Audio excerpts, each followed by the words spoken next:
This video was made possible by Skillshare. Get 3 months of learning for only 99 cents at the link in the description. This is Samoa.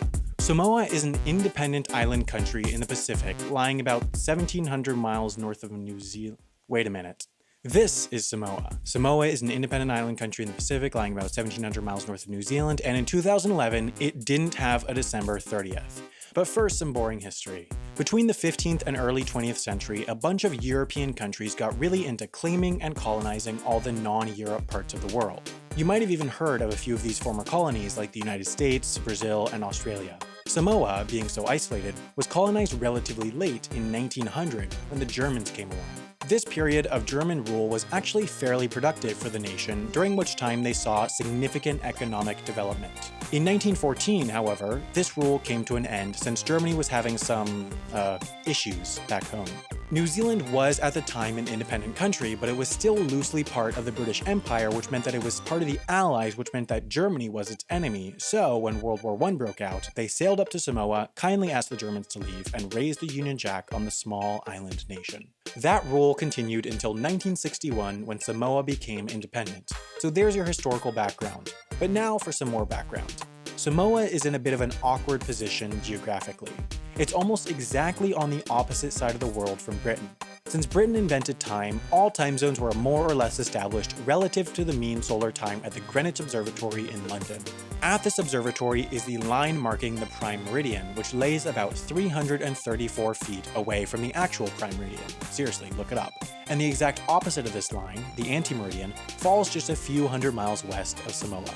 This line, the International Date Line, is supposed to more or less follow that line, but it doesn't. Sort of like how this line is supposed to be more or less funny, but it isn't. The International Date Line is the separation between the time zones that are the furthest behind Greenwich Mean Time and those furthest ahead of Greenwich Mean Time.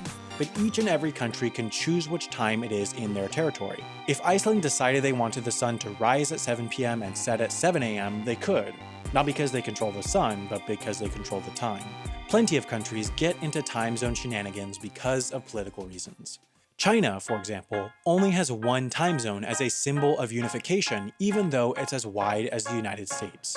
For this reason, in June, sunrise will be at 7:30 a.m. in Kashgar, China, while it's at 3:30 a.m. in Harbin, China.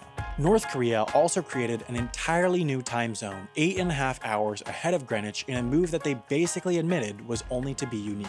All the countries around the anti-meridian, however, each have to make a choice on whether they want to be ahead of the rest of the world or behind it. And that's a big choice. For much of recent history, since even before the Germans came around, Samoa has been at GMT-11, 3 hours behind California. That made it easy to conduct business with the United States, which was, at the time, Samoa's biggest trading partner, but it made it hard to conduct business with Australia and New Zealand since there were only 3 overlapping business days each week. On Monday in New Zealand, it was Sunday in Samoa, while on Friday in Samoa, it was Saturday in New Zealand.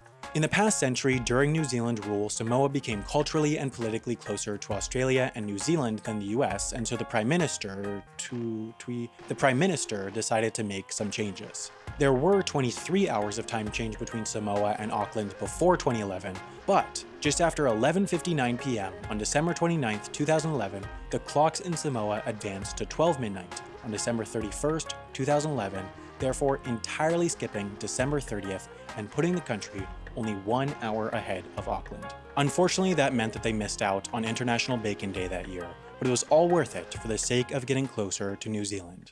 If you want to get closer to New Zealand, you'll need a flight, but they can get expensive. However, there are some tricks you can use to find cheaper flights, which you can learn in courses like this very one on Skillshare.com. As you've heard before, Skillshare is an amazing place to learn what you want to learn because they have over 17,000 classes about anything you want to learn. They even now have a class taught by the senior motion designer of Kurzgesagt on motion graphics. Skillshare's premium membership gives you unlimited access to all these classes, which you can even download for offline viewing on your mobile device, and in a very special offer, you can get Skillshare Premium for 3 months for only 99 cents at skl.sh/HAI99.